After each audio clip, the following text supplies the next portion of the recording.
أعوذ بالله من الشيطان الرجيم. بسم الله الرحمن الرحيم. السلام علیکم ورحمۃ اللہ وبرکاتہ۔ سورۃ التوبہ آیت نمبر 7 سے 11۔ ان الحمد للہ والصلاۃ والسلام علی رسول اللہ اما بعد۔ اعوذ باللہ السمیع العلیم من الشیطان الرجیم من ہمزہ ونفخہ ونفثہ۔ کیف یکون للمشرکین عہد عند اللہ وعند رسولہ إلا الذين عاهدتم عند المسجد الحرام فما استقاموا لكم فاستقيموا لهم إن الله يحب المتقين۔ كيف وإن يظهروا عليكم لا يرقبوا فيكم إلا ولا ذمة يرضونكم بأفواههم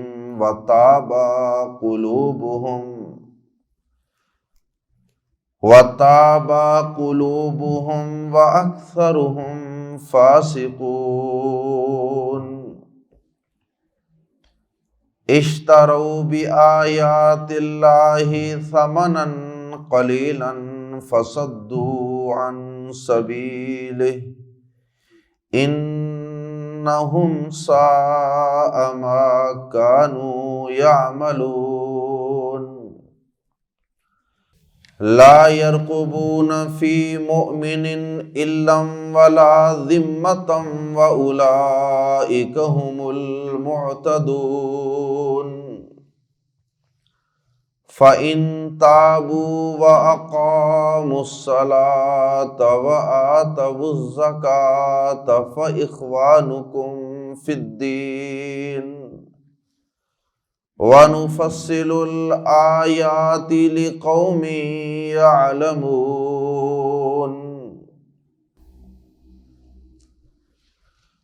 مشرکین سے کیے گئے عہد و پیمان منسوخ کرنے کے اعلان کی تاکید کے لیے اللہ رب العزت نے دوبارہ یہ آیات نازل فرمائیں۔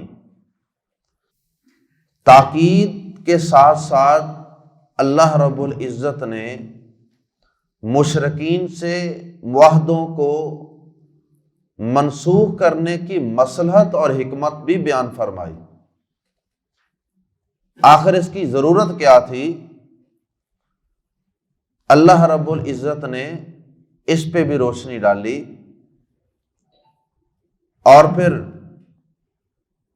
آخری آیات میں اللہ رب العزت نے ان مشرکین کی مزید کچھ بدعمالیوں کا تذکرہ کیا جو مزید ان معاہدوں کو ختم کر دینے کی مصلحت اور حکمت کو واضح کر رہی۔ آئیے قرآن مجید کے الفاظ میں پڑھتے ہیں۔ کیفا کیسے، یکون ممکن ہے یا ہو سکتا ہے، کیفا یکون کیسے ہو سکتا ہے، للمشرکین شرک کرنے والوں کے لیے، کیف یکون للمشرکین ان مشرکوں کا کیسے ہو سکتا ہے، عہدن کوئی عہد و پیمان، عہدن کوئی عہد و پیمان، عند اللہ اللہ کے ہاں، وعند رسولہ، اور اس کے رسول صلی اللہ علیہ وسلم کے نزدیک۔ یہ تو وہ لوگ ہیں جنہوں نے اپنے رب کی توحید کا عہد پورا نہیں کیا، یہ تو اپنے پیدا کرنے والے کی توحید کے عہد و پیمان پر قائم نہیں رہ سکے، تو یہ شرک کرنے والے، یہ بتوں کو پوجنے والے، یہ بھلا انسانوں کے ساتھ کسی عہد و پیمان کو کیسے پورا کر سکتے ہیں؟ جو رب کے ساتھ اپنے عہد و پیمان کو پورا نہیں کرتا، رب سے وفا نہیں کرتا، بھلا وہ بندوں سے کیسے کرے گا؟ ایک مفہوم تو اس کا یہ ہے، اللہ اکبر۔ اور ایک مفہوم یہ ہے کہ کیف یکون للمشرکین عہد عند اللہ و عند رسولہ، ان مشرکوں کے عہد و پیمان کا اللہ اور اس کے رسول کے ہاں کوئی اعتبار کیسے ہو سکتا ہے؟ ان کے عہد و پیمان کو اللہ اور اس کا رسول کیسے اہمیت دیں جبکہ یہ عہد و پیمان توڑ چکے ہیں، جبکہ یہ بار بار عہد و پیمان توڑ چکے ہیں؟ اللہ اور اس کے رسول کے ہاں اب ان کے عہد و پیمان کی، ان کی باتوں کی کوئی اہمیت نہیں۔ ہاں ایک استثنائی صورت ہے، الا الذین، سوائے ان لوگوں کے، عاہدتم، جن سے تم نے عہد کیا، جن سے تم نے معاہدہ کیا، عند، پاس، المسجد الحرام، مسجد حرام کے، الا الذین عاہدتم عند المسجد الحرام، سوائے ان کے جن سے تم نے مسجد حرام کے پاس عہد و پیمان کیا۔ وہ صلح حدیبیہ والا عہد و پیمان چونکہ وہ حدود حرم میں ہی ہوا تھا، اس لیے اس کو عند المسجد الحرام کہہ دیا گیا کہ مسجد حرام کے قریب، مسجد حرام کے پڑوس میں صلح حدیبیہ کا معاہدہ ہوا تھا، جس کی تفصیل سورۃ الفتح میں آئے گی انشاءاللہ۔ تو 10 سال کے لیے نبی صلی اللہ علیہ وسلم نے ان سے معاہدہ کیا تھا، ان مشرکین سے، مکہ والوں سے، کہ ہم آپس میں لڑائی نہیں کریں گے۔ لیکن جب دو بڑی طاقتیں آپس میں کوئی معاہدہ کرتی ہیں تو پھر جو چھوٹے چھوٹے قبائل ہوتے ہیں یا چھوٹے چھوٹے کوئی علاقے ہوتے ہیں، بستیاں ہوتی ہیں، وہ پھر دونوں میں سے کسی ایک کے ساتھ مل جاتے ہیں۔ اب 2 بڑے قبائل تھے، بنو خزاعہ اور بنو بکر۔ بنو خزاعہ وہ مسلمانوں کے ساتھ تھے اور بنو بکر وہ مشرکین مکہ کے ساتھ تھے۔ اب ہوا یہ تھا، صلح حدیبیہ کے معاہدے کے بعد جنگ بندی کا معاہدہ، لیکن کچھ ہی دیر کے بعد بنو خزاعہ اور بنو بکر، یہ دونوں قبیلے آپس میں لڑ پڑے۔ اب انہوں نے اس عہد و پیمان کو پس پشت پھینک دیا اور آپس میں لڑ پڑے، حالانکہ ان کی لڑائی بنتی نہیں تھی اس معاہدے کے مطابق، لڑنا نہیں چاہیے تھا۔ اب ایک کی بیک پہ مسلمان ہیں، دوسرے کی بیک پہ مشرکین ہیں۔ مسلمانوں نے تو اپنے قبیلے کی کوئی حمایت نہیں کی، کوئی اس کو کسی طرح بھی سپورٹ نہیں کیا، لیکن مشرکین نے اپنے حلیف قبیلے بنو خزاعہ کی بھرپور مدد کی، اور یہ ان کی اندر کھاتے انڈر گراؤنڈ مدد کرنا یہ بھی اس جنگی معاہدے کے خلاف تھا۔ تو اسی کے نتیجے میں نبی صلی اللہ علیہ وسلم نے 8 ہجری میں مکہ کو فتح کیا تھا، اس عہد شکنی کی وجہ سے، اور اس کی ان کو سزا مل چکی تھی۔ لیکن وہ جو بنو بکر قبیلہ تھا، اس میں سے بھی کچھ لوگ ایسے تھے کہ جو اس لڑائی میں شامل نہیں ہوئے تھے۔ امام ابن جریر طبری رحمہ اللہ نے اس کی یہ تفسیر کی ہے کہ یہ جن لوگوں کو اللہ پاک نے مستثنا قرار دیا ہے نا، الا الذین عاہدتم عند المسجد الحرام، اس سے مراد وہ بنو بکر کے کچھ قبائل یا کچھ لوگ یا کچھ خاندان ہیں جو اس لڑائی میں شامل نہیں ہوئے تھے۔ انہوں نے کہا تھا نہیں بھائی جنگ بندی کی ہوئی ہے، معاہدہ کیا ہوا، تو یہ ان کی طرف اشارہ ہے، وہ ہوں یا دیگر جتنے بھی لوگ جنہوں نے اس معاہدے کی پاسداری کی تھی۔ اللہ پاک 1 سال بعد، فتح مکہ کے 1 سال بعد یہ سورت التوبہ اتار کے مسلمانوں کی یہ رہنمائی کر رہے ہیں کہ جنہوں نے عہد شکنی کی ہے ان کے ساتھ تو عہد و پیمان کو منسوخ کر دینا ہی بہتر تھا۔ اس وجہ سے ہم نے یہ عہد و پیمان منسوخ کروایا تھا اور حج کے موقع پہ اعلان برات کروایا تھا، لیکن جن لوگوں نے اس معاہدے کی پاسداری کی ہے ان سے تم نے ابھی بھی نہیں لڑنا، ان کے عہد و پیمان کی پاسداری کرو۔ فَمَسْتَقَامُوا، لیکن وہ نہ ہونے کے برابر ہیں، بہت تھوڑے لوگ ہیں۔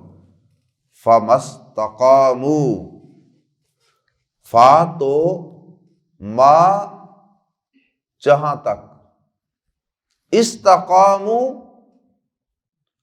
فما تو جہاں تک یا جو، لفظی معنی تو جو ہوتا ہے، فا تو ما جو، استقاموا وہ پوری طرح قائم رہیں۔ استقامت اسی سے ہے نا، استقاموا وہ پوری طرح قائم رہیں۔ فمستقاموا پھر یا پس جب تک وہ پوری طرح قائم رہیں، لکم تمہارے لیے، یعنی تمہارے ساتھ کیے گئے عہد و پیمان پر پوری طرح قائم رہیں۔ فاستقیموا پس تم بھی پوری طرح قائم رہو، لہم ان کے لیے۔ ان اللہ بے شک اللہ، یحب المتقین متقین سے محبت کرتا ہے۔ اور متقین کون ہیں وہ اللہ پاک نے بتا دیا ہے کہ متقین کے اوصاف سورۃ البقرہ میں بھی اللہ پاک نے بیان کر دیے ہیں کہ متقین جو ہوتے ہیں ان میں ایک وصف یہ بھی ہوتا ہے کہ وہ عہد و پیمان کو پورے کرنے والے ہوتے ہیں۔ ان اللہ یحب المتقین، بے شک اللہ متقی لوگوں سے محبت کرتا ہے۔ کیفا کیسے ممکن ہے، ان کے ساتھ عہد و پیمان پورے کرنا کیسے ممکن ہے، ان کے عہد و پیمان کا اعتبار کرنا کیسے ممکن ہے، جبکہ حالت یہ ہے کہ جبکہ ان اگر یظہروا وہ غالب آ جائیں، وَإِن یظہروا جبکہ اگر وہ غالب آ جائیں، علیکم تم پر، لا یرقبوا تو نہیں وہ لحاظ کریں گے۔ یرقبوا رقیب ہوتا ہے نا، نگران، نگہبان، پہرا دینے والا، تو لا یرقبوا نہیں وہ پہرا دیں گے، یعنی مطلب ہے کہ نہیں وہ لحاظ رکھیں گے، فیکم تمہارے بارے میں، اِلَّن کسی قرابت کا، اِلَّن یہ لفظ ہے پورا، ایک اسم ہے، یہ اللہ نہیں ہے، اِلَّن کسی قرابت کا، ولا ذمن ولا ذمتن اور نہ کسی عہد و پیمان کا۔ عہد و پیمان جس کو توڑنا مذموم سمجھا جاتا ہو، ولا ذمتن عہد و پیمان کے لیے یہ لفظ استعمال ہوتا ہے۔ ایسے لوگوں پر اعتبار کس طرح کیا جا سکتا ہے کہ جن کی حالت یہ ہے کہ نہ وہ کسی رشتہ داری کا لحاظ کرتے ہیں، آخر رشتہ داری تھی نا نبی صلی اللہ علیہ وسلم کے اور مسلمانوں کی، قریش کے ساتھ، مکہ والوں کے ساتھ۔ فرمایا جب وہ غالب آ جاتے ہیں تم پر، یعنی جب انہیں تھوڑا سا اختیار مل جاتا ہے، جب انہیں تھوڑی سی طاقت مل جاتی ہے، جب انہیں موقع ملتا ہے، جب کمزور ہوں گے پھر تو کچھ کر نہیں نہ سکتے، لیکن جب ذرا تھوڑے سے غالب آئیں تو پھر یہ نہ کسی رشتہ داری کا لحاظ کریں گے، نہ یہ کسی عہد و پیمان کا لحاظ کریں گے۔ اور آج دنیا کی بڑی بڑی کافروں کی طاقتیں یہی کام کر رہی ہیں کہ جہاں ان کا داؤ چلتا ہے وہاں وہ مسلمانوں پر ظلم و ستم کے پہاڑ توڑ دیتے ہیں۔ وہاں نہ ان کی آزادی کے نعرے، نہ ان کے حقوق انسانی کے نعرے، نہ ان کا کوئی وعدہ معاہدہ، کسی چیز کی پھر وہ کوئی پرواہ نہیں کرتے۔ اللہ اکبر۔ یرزونکم، یرزونا وہ خوش کرتے ہیں، راضی کرتے ہیں، کم تمہیں، بساط افواہہم اپنے منہوں کے، وہ اپنے منہوں سے تمہیں بڑا خوش کریں گے، مطلب اپنے بیانات سے۔ ان کے بیانات پڑھو گے نا اخبارات میں، ٹی وی پہ، ان کے وزیروں کے، ان کے صدروں کے بیانات سنو گے تو ایسے لگے گا کہ حقوق انسانی کے سب سے بڑے چیمپئن یہ ہیں۔ ایسے لگے گا جیسے قیدیوں کے حقوق کی ان سے زیادہ دنیا میں کسی کو فکر ہی نہیں۔ لیکن جب کوئی عافیہ صدیقی جیسا مسلمان قابو میں آ جائے گا، پھر نہ انسانی حقوق کی پرواہ، پھر نہ قیدیوں کے حقوق کی پرواہ، پھر جانوروں جیسے حقوق بھی نہیں دیں گے۔ جب ان کو تھوڑا سا غلبہ مل جائے گا، تھوڑا سا ان کو اختیار مل جائے گا، اور کوئی ان کی داڑھ کے نیچے آ جائے گا نا، پھر اس کو پیس کے رکھ دیں گے، پھر اس سے پورا انتقام لیں گے۔ یرزونکم بافواہہم، وہ تمہیں اپنے منہوں سے خوش کرتے ہیں، وتابا، اور انکار کرتے ہیں اور نہیں مانتے، قلوبہم، ان کے دل، اور ان کے دل انکار کرتے ہیں۔ دل کے اندر ان کے پہلے ہی بے ایمانی ہوتی ہے، پہلے ہی بدنیتی ہوتی ہے۔ یہ اوپر سے لوگوں کو دھوکہ دینے کے لیے اور حقوق انسانی کا چیمپئن بننے کے لیے ایسے بیانات دیتے ہیں، ایسی کانفرنسیں کرتے ہیں، ایسی میٹنگیں کرتے ہیں، ایسے عالمی معاہدے کرواتے ہیں، لیکن جہاں اپنا مفاد ہوتا ہے وہاں یہ ساری چیزوں کو پس پوچھ پھینک دیتے، نہ کوئی معاہدہ، نہ کوئی وعدہ، نہ کوئی تعلق، نہ کوئی رشتہ داری، کسی چیز کا لحاظ نہیں کریں گے۔ وَأَكْثَرُهُمْ فَاسِقُونَ، اور ان کے اکثر نافرمان ہیں، اللہ کی بغاوت و نافرمانی کرنے والے ہیں۔ اشتروا، ان کی مزید بدعمالیاں جو سبب ہیں ان سے عہد و پیمان کو منسوخ کرنے کا۔ اشتروا، انہوں نے، اشتروا کا لفظی معنی ہوتا ہے خریدنا بھی بیچنا بھی، کیونکہ بنیادی طور پہ خرید و فروخت کے اندر کیا ہوتا ہے، کچھ چیز لی جاتی ہے، کچھ دی جاتی ہے، لہٰذا اس کا ترجمہ کبھی لینا ہوتا ہے، کبھی دینا ہوتا ہے، کبھی خریدنا، کبھی بیچنا۔ اشتروا، انہوں نے لے لی، انہوں نے حاصل کر لی، بی بدلے، آیات اللہ، اللہ کی آیات کے، ثمناً قیمت، قلیلا تھوڑی، انہوں نے اللہ کی آیات کے عوض میں تھوڑی سی قیمت لے لی۔ اللہ کی آیات کی یعنی انہوں نے کوئی پرواہ نہیں کی، اور دنیا کا تھوڑا سا مفاد، دنیا کا تھوڑا سا معاشی مفاد، سیاسی مفاد، عسکری مفاد حاصل کر لیا، اور اللہ کی آیات کو، جن کے اندر عہد و پیمان کو پورا کرنے کا حکم ہے، جن کے اندر تعلق، ناطے، رشتے، ان کو نبھانے کا حکم ہے، ان ساری آیات کو بیچ ڈالا۔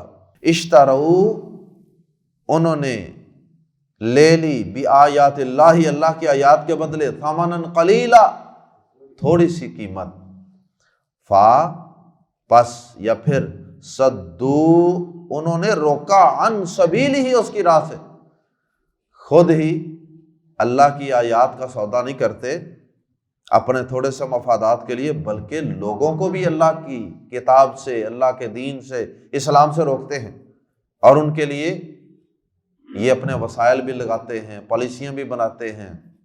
انہم، یقیناً وہ لوگ، یقیناً یہ لوگ، سا، برا ہے، ما، جو کانوا یعملون، کرتے رہے ہیں، جو کچھ کرتے رہے ہیں، بے شک یہ لوگ، برا ہے جو کچھ کرتے رہے ہیں۔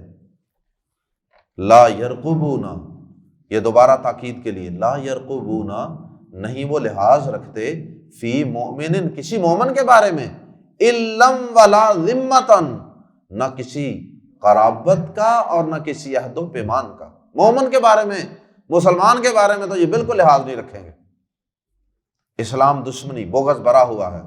اولئک هم المعتدون، اور واولئک هم المعتدون، اور یہی لوگ حد سے گزرنے والے ہیں۔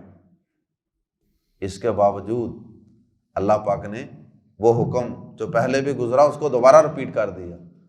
اتنی بدعمالیوں کے باوجود، اتنی خرابیوں کے باوجود، اتنے بغض کے باوجود، مسلمانوں سے اتنے بغض اور دشمنی کے باوجود بھی اگر یہ سچی توبہ کر لیں، فَإِن، پھر اگر تابو، وہ توبہ کر لیں، وَأَقَامُوا الصَّلَاةَ، شرک سے توبہ کر لیں، کفر سے توبہ کر لیں، اللہ اور اس کے رسول پر ایمان لے آئیں، وَأَقَامُوا الصَّلَاةَ، اور وہ قائم کریں نماز، وَآتَوُا الزَّکَاةَ، اور زکوٰۃ دیں، فَإِخْوَانُکُمْ، تو وہ تمہارے بھائی ہیں، فی الدین، دین میں۔ بعض حدیث کے اندر صرف لا الہ الا اللہ کا بھی ذکر ہے، جیسے اسامہ بن زید رضی اللہ تعالیٰ عنہ کی روایت میں نے آپ کو سنائی تھی کل والے لیکچر میں، کہ انہوں نے جنگ کے دوران آدمی کو قتل کیا تھا، اس نے لا الہ الا اللہ پڑھ لیا تھا، تو آپ نے کہا کہ تمہیں رک جانا چاہیے تھا، ابھی اس نے نماز تو نہیں پڑھی تھی، زکوٰۃ تو نہیں دی تھی، لیکن صرف کلمہ پڑھ لینے سے ہی وہ مسلمانوں کی تلوار سے بچ جاتا ہے کافر۔ کب؟ جب تک ابھی نماز کا ٹائم نہیں ہوتا، جب تک ابھی اس پر زکوٰۃ فرض نہیں ہوتی۔ زکوٰۃ تو فرض ہونی ہے سال بعد، وہ بھی اگر مال ہوا تو، اور نماز بھی فرض ہونی ہے کلمہ پڑھنے کے گھنٹہ بعد، 2 گھنٹے بعد، جب اذان ہوگی۔ تو جب تک یہ دونوں کام کرنے کا وقت نہیں آتا، اتنی دیر تک لا الہ الا اللہ پڑھ لینا بھی مسلمان کی تلوار سے بچانے کے لیے کافی ہے، لیکن جب ان کا وقت آ جائے پھر ان پر عمل کرنا بھی ضروری ہوگا۔ فرمایا فَإِن تَابُوا وَأَقَامُوا الصَّلَاةَ وَآتَوُا الزَّکَاةَ، پھر اگر وہ توبہ کر لیں اور نماز قائم کریں اور زکوٰۃ دیں، تو وہ فَإِخْوَانُکُمْ، تو وہ تمہارے بھائی ہیں، فی الدین، دین میں، وہ تمہارے دینی بھائی ہیں۔ وہ جو سورۃ الحجرات میں ہے نا، انما المؤمنون اخوہ، ایمان والے تو آپس میں بھائی بھائی ہیں، یہ اس اخوت میں داخل ہو جائیں گے۔